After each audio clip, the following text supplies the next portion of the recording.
हजारों लाखों साल तक इस धरती पर हम इंसानों की जिंदगी कैसी थी? बस एक कभी ना खत्म होने वाला सफर। हम विशाल जंगलों और अंतहीन मैदानों में भटकते रहते थे। हर सुबह आंख बस एक ही सवाल के साथ खुलती थी, आज रात का खाना मिलेगा या नहीं। हर एक दिन जिंदा रहने की जंग थी। लेकिन फिर कोई 12,000 साल पहले कुछ ऐसा हुआ जिसने हमेशा हमेशा के लिए सब कुछ बदल दिया। ये कहानी उसी एक चिंगारी की है जिसने इंसानियत के सफर को एक नई और तेज रफ्तार दी। एक पल के लिए सोचिए, अगर हमारे पुरखों ने प्रकृति के उस एक छोटे से राज को कभी ना खोला होता, तो आज हमारी दुनिया कैसी होती? क्या शहर होते? क्या ये तकनीक होती? इसी एक सवाल में मानव इतिहास के सबसे बड़े टर्निंग पॉइंट को समझने की चाबी छिपी है। वो मोड़ जिसने हमें शिकारी से अन्नदाता बनाया और पत्थर के औजारों से भविष्य लिखने की ताकत दी। तो चलिए आज समय में पीछे चलते हैं और इस क्रांति की कहानी को परत दर परत समझते हैं। हम इन 5 पड़ावों से गुजरेंगे। सबसे पहले देखेंगे कि शिकार और संघर्ष का जीवन कैसा था। फिर जानेंगे कि वो कौन सी चिंगारी थी जिसने सब कुछ बदल दिया। बात करेंगे पहली फसलों और पहले किसानों की, और फिर देखेंगे कि कैसे एक नए समाज का जन्म हुआ। और हाँ, आखिर में इस सवाल पर भी गौर करेंगे कि ये एक वरदान था या इतिहास की कोई भूल।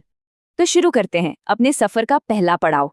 ये बात उस जमाने की है जब ना तो शहर थे, ना गांव, और ना ही अगले पल की कोई गारंटी। यकीन मानिए, मानव इतिहास का लगभग 99% हिस्सा इसी तरह बीता है। ये पूरा पाषाण युग था जब हमारे पूर्वज शिकारी संग्राहक थे। ये स्लाइड 2 बिल्कुल अलग दुनियाओं की तस्वीर है। एक तरफ थे पुरापाषाण शिकारी जो 20-30 लोगों के छोटे छोटे कबीलों में खाना बदोश जिंदगी जीते थे, मतलब जहां खाना वहीं डेरा। उनका खाना बहुत मुनव्वा था और समाज में एक तरह की बराबरी थी, क्योंकि जब किसी के पास अपनी कोई जमीन जायदाद ही नहीं तो ऊंच नीच कैसी। दूसरी तरफ खेती ने आकर सब कुछ पलट दिया।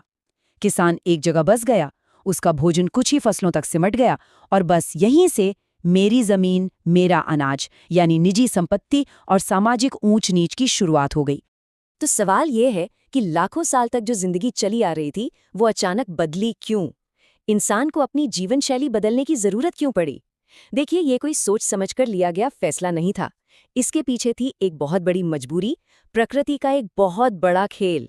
इस बदलाव की सबसे बड़ी वजह था यंगर ड्रायस नाम का ये छोटा सा हिमयुग। सोचिए, धरती अचानक बहुत ज्यादा ठंडी और सूखी हो गई। जंगल सिकुड़ने लगे, मैमथ जैसे बड़े बड़े जानवर खत्म होने लगे। मतलब जिन चीजों पर शिकारी जिंदा थे वो ही खत्म हो रही थी। अब सिर्फ शिकार के भरोसे रहना लगभग नामुमकिन हो गया था। और कहते हैं ना, मजबूरी में ही बड़े बड़े आविष्कार होते हैं। इसी मुश्किल के दौर में किसी ने वो खोज की जिसने सब बदल दिया।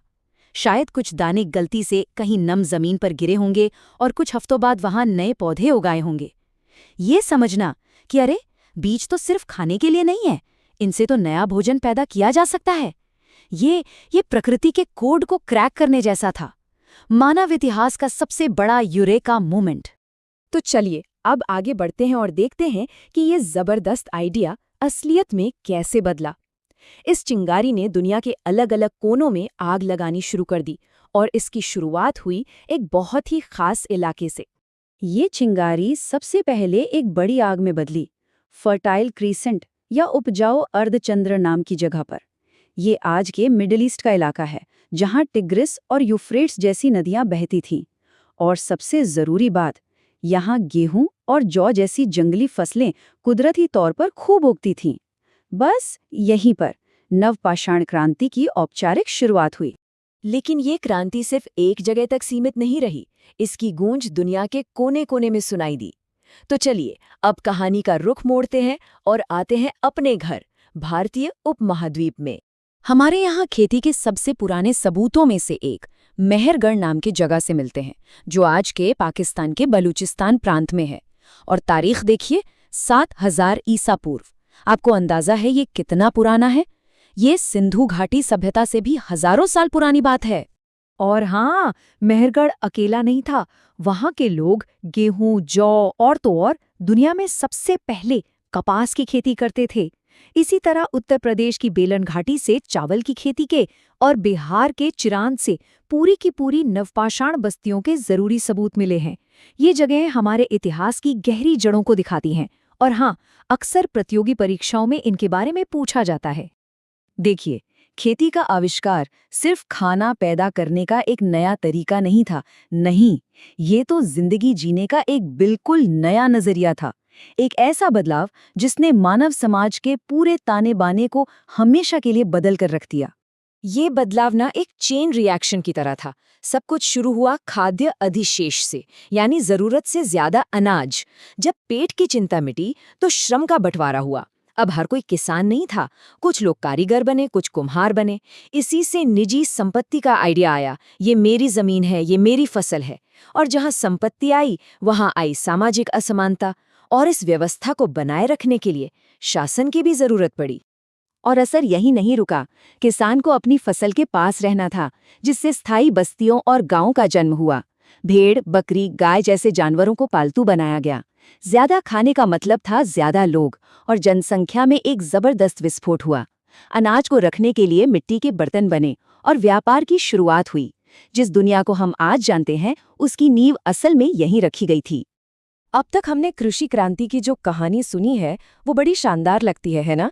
तरक्की की कहानी। लेकिन क्या ये कहानी इतनी सीधी सादी है? क्या इस तरक्की की कोई कीमत नहीं चुकानी पड़ी? चलिए, अब जरा सिक्के का दूसरा पहलू भी देखते हैं। जाने माने मानव विज्ञानी जेरेड डायमंड जैसे कुछ विचारक तो खेती को मानव इतिहास की सबसे बड़ी गलती तक कह देते हैं। ये सुनने में थोड़ा अजीब लगता है ना? लेकिन इसके पीछे कुछ ठोस तर्क भी हैं। चलिए, नफा नुकसान का तराजू देखते हैं। एक तरफ खेती से खाद्य सुरक्षा मिली, आबादी बढ़ी और सभ्यता और विज्ञान का विकास हुआ। ये तो हुए फायदे। लेकिन दूसरी तरफ कुछ ही फसलों पर निर्भर होने से हमारे खाने में पोषण की कमी आई। घनी आबादी और जानवरों के साथ रहने से नई नई बीमारियां फैलीं, जमीन के लिए लड़ाइयां हुईं, समाज में गहरी ऊंच नीच पैदा हुई और किसानों की जिंदगी कमर तोड़ मेहनत वाली बन गई। तो क्या इसका मतलब ये है कि खेती एक गलती थी? शायद नहीं। यह एक तरह का समझौता था। खेती ने भले ही एक अकेले इंसान की जिंदगी को और मुश्किल बना दिया हो, लेकिन इसने बड़ी आबादी को पालना मुमकिन बनाया। और एक बार जब आबादी बढ़ गई, तो वापस शिकारी जीवन की तरफ लौटना नामुमकिन था। ये एक ऐसा जाल था जिसमें इंसानियत एक बार फंसी तो फिर बाहर नहीं निकल सकी। उस पहले बीज ने हमें सिर्फ भोजन नहीं दिया, बल्कि अपना भविष्य बनाने की ताकत दी। उसने हमें प्रकृति का गुलाम होने से निकालकर उसका साथी बनाया। आज हमारी दुनिया में जो कुछ भी है, वो सब उसी एक बीज से जुड़ा है। और ये हमें एक नए और बड़े सवाल पर लाकर छोड़ देता है। कृषि के बाद मानव इतिहास का सबसे बड़ा आविष्कार कौन सा था?